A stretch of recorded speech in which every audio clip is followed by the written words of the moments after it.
हार्दिक स्वागत करता है। अब आप देखिए, मैंने आपको बता चुका था जैसा कि पहला कॉम्बिनेशन क्या होता है रेजिस्टेंस का, उसके बाद में मुझे आपको एक एग्जाम्पल लेना था। एग्जाम्पल लेने के बाद में फिर मैं क्या करूंगा, आपको जूल का नियम समझा दूंगा। जूल के नियम के समझाने के बाद में, जूल का नियम इतना इंपॉर्टेंट है कि आप कहीं भी जाएंगे जूल का नियम हर जगह आप प्रैक्टिकली कर सकते हो। प्रैक्टिकल करने का मैं आपको तरीका ही बताऊंगा। तो आप देखिए, समय बहुत कम है प्यारे बच्चों, और आपको बहुत शॉर्ट टाइम में बहुत ज्यादा आपको सिलेबस करना है, राइट है। तो आप एक एग्जांपल देखिए, मैंने कह दिया, सपोज करिए ये आपका क्या है, सर्किट है। इसमें आपका एक आपका जो R1 रेजिस्टेंस है, सपोज इधर पे 10 ओम का रेजिस्टेंस लगा हुआ है, राइट। उसके बाद में मैंने कह दिया इधर पे आपका इधर पे आपका कितने ओम का रेजिस्टेंस लगा हुआ है, 20 ओम का रेजिस्टेंस लगा हुआ, समझिए मेरी बात को।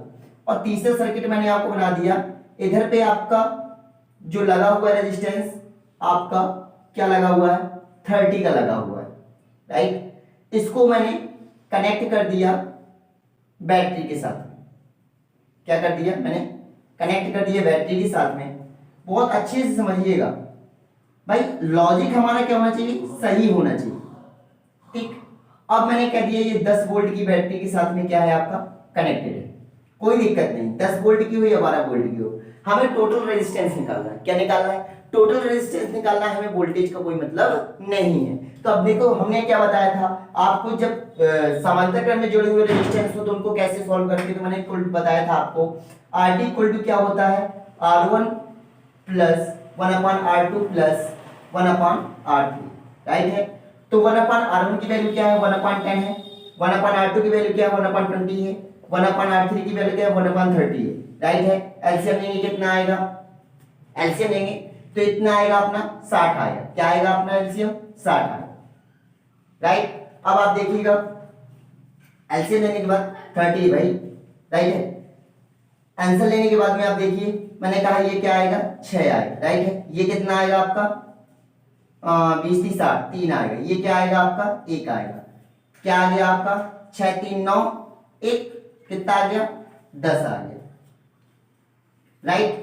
आपने क्या किया, 1 0 1 0 आपने काट दिया, तो RT की वैल्यू क्या आ गई, 1/RT की वैल्यू क्या आ गई, 1/6 आ गई। मतलब क्या है, RT की वैल्यू क्या आ गई आपकी 6।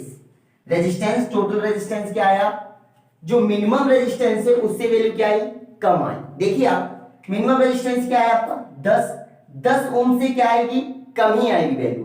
कितनी आई वैल्यू, 6, मतलब कम है कि नहीं है। मैंने कहा था कि समांतर क्रम में किसी रेजिस्टेंस को जोड़ने के लिए जो आपका मिनिमम रेजिस्टेंस होता है उससे वैल्यू हमेशा क्या आती है, कम आती है। हमने आपको प्रूव करके भी दिखा दिया।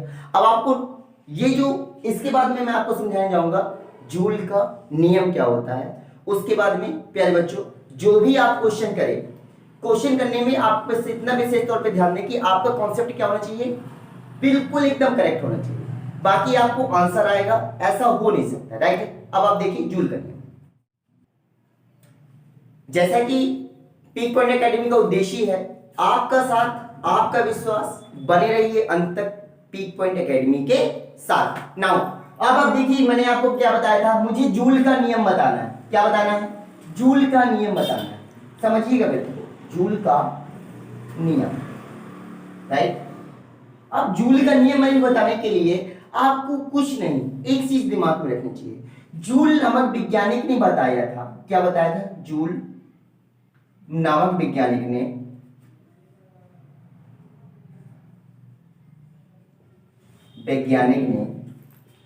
क्या बताया था, जब किसी तार से धारा गुजारी जाती है, सपोज करिए नॉर्मली घर पे वायर होता है, अब धारा जा रही है, हम लोग क्या करते हैं, धारा जब जा रही होती है किसी वायर में तो हम ऊपर से क्या करते हैं, टच करते हैं, तो हमें क्या लगता है, तार गर्म लगता है कि नहीं लगता। तो वो जो गर्म है, जो हीट महसूस हो रही है, हम लोग को गर्मपन महसूस हो रहा है, वो कुछ नहीं है, वो जूल के नियमानुसार ही उससे आपकी हीट जनरेट होती है। किससे जनरेट होती है, जूल के नियम से आपकी वो जनरेट होती है। क्योंकि जूल के नियम में बताया गया था, जब किसी चालक में धारा प्रवाहित की जाती है तो उस चालक को क्या कर देती है, गर्म कर देती है, राइट। क्या कहा था प्यारे दोस्तों, देखिएगा मैं आपको लिख के बता दे रहा हूं, जब किसी चालक में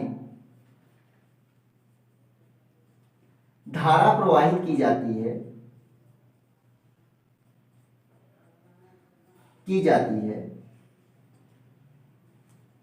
तो वह उस चालक को क्या कर देती है, चालक को गर्म कर देती है। राइट।